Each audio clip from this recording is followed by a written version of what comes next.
Je suis venu vous voir parce que j'ai fait un rêve étrange cette nuit.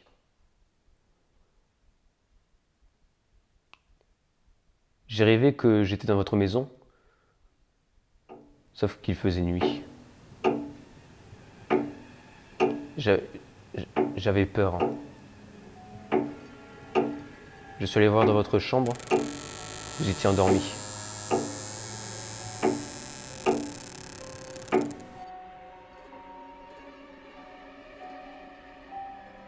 Je savais que je dormais, mais je sentais que quelqu'un ne dormait pas dans la maison. Je suis donc allé voir Dalton.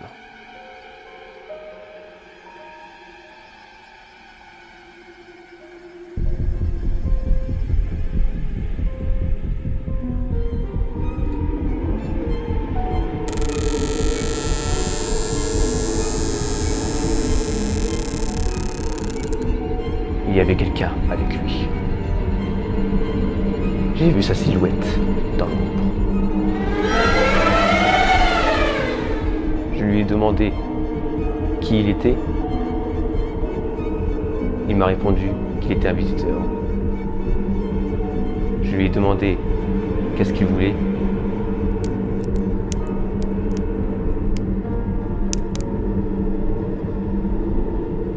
Il a dit Dalton. Dis-moi, elle est sympa ton histoire, mais c'est quand qu'on mange? Bah quoi? J'ai faim moi.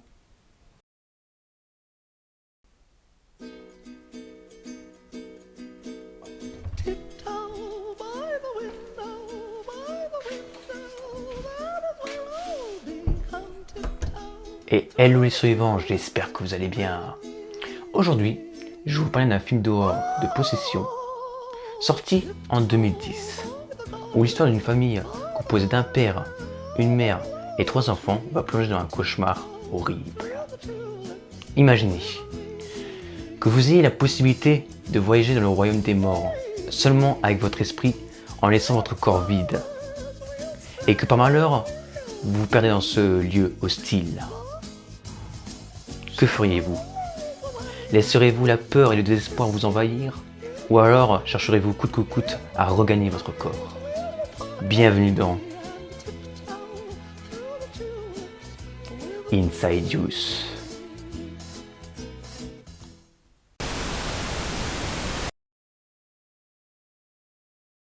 Like scary movies? Uh-huh. What's your favorite scary movie?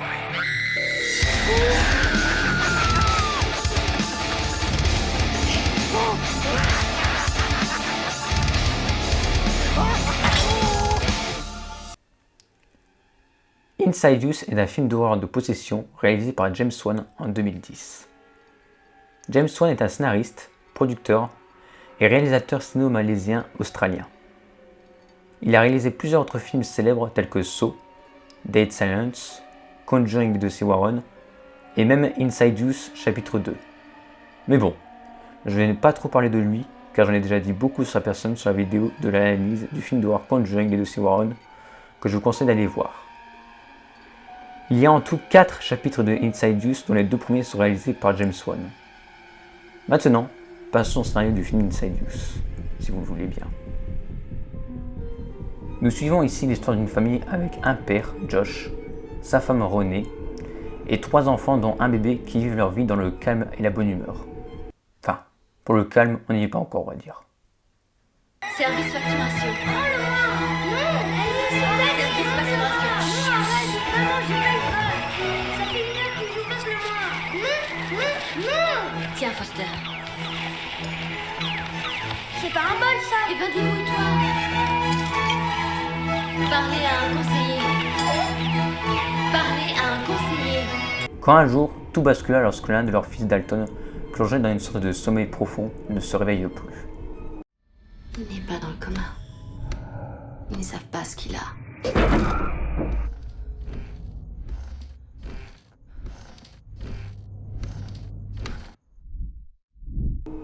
C'est alors que des événements surnaturels vont arriver et vont perturber toute la famille déjà bien perturbée par la situation de Dalton.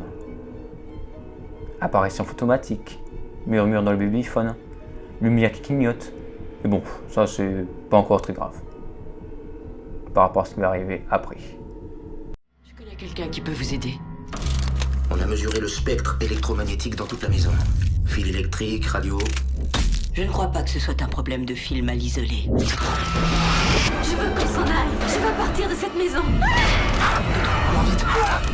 C'est quoi? Montrez-moi.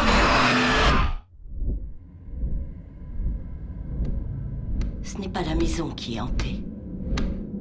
C'est votre fils.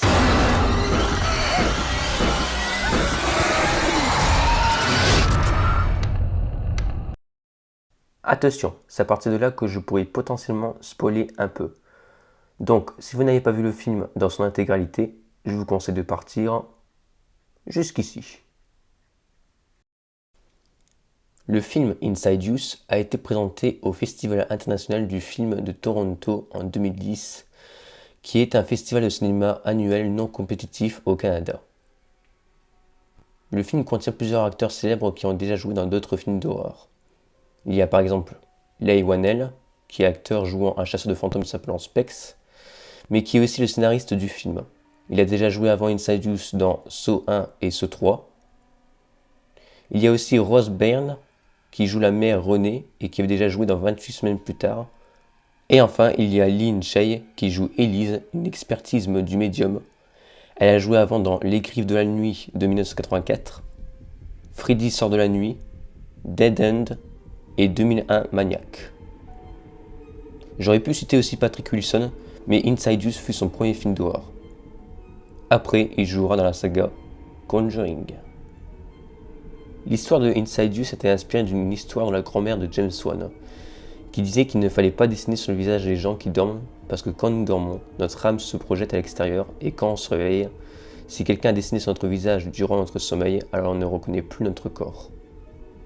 Au début, l'histoire décrivait celle d'un homme qui s'évadait de son sommeil et qui commettait des meurtres. Mais au final, quand les producteurs de Paranormal Activity ont proposé de travailler avec eux, ils ont changé l'histoire, James Wan et Leigh Whannell, tout en gardant le projet d'astroprojection de l'âme pour en faire la réelle histoire de Inside Use. Leigh Whannell et James Wan étaient tous deux très fans d'histoires de maisons hantées. Ils ont voulu alors faire un film qui contient un sujet d'astroprojection de l'âme et de maisons hantées pour en faire un film d'horreur vraiment original.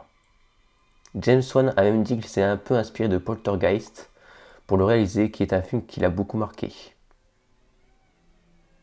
Pour la musique de Inside Use, James Wan s'est inspiré de deux musiques de films d'horreur qui l'ont traumatisé et qui ont été réalisées au piano.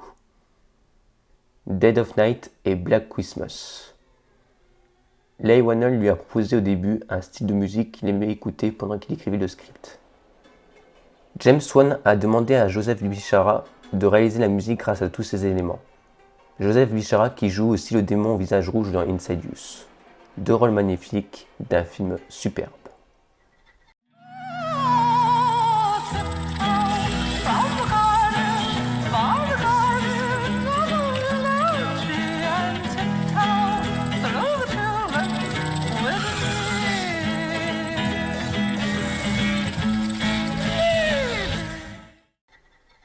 Enfin, pour le film, James Wan a voulu réaliser des scènes effrayantes en pleine nuit, comme en plein jour, afin de montrer qu'on peut avoir peur à n'importe quel moment de la journée, tant qu'on est encore vivant. La vieille femme qui cherche à s'emparer de Josh est en fait un personnage joué par un homme du nom de Philip Friedman. Cocasse, n'est-ce pas? J'ai plus peur de vous. Je veux que vous partiez. Allez-vous-en, je vous dis. Allez-vous-en. Vous allez me foutre la paix. Pour finir, je dirais que ce film est un bon film à voir, un classique du cinéma d'horreur de notre époque, à voir avec la famille et surtout à n'importe quel moment de la journée. Et voilà, le cauchemar touche à sa fin. Je suis en train de m'enregistrer, qu'est-ce qu'il y a? Il y a quelqu'un?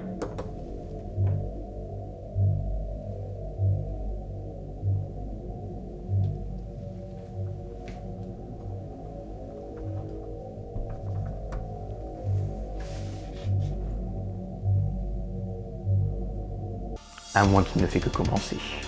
Je vous dis donc à la prochaine pour une nouvelle vidéo sur un autre film d'horreur. Et surtout n'oubliez pas que ce ne sont pas les films d'horreur qui font nous des fous, mais qui nous permettent juste d'être un peu plus créatifs.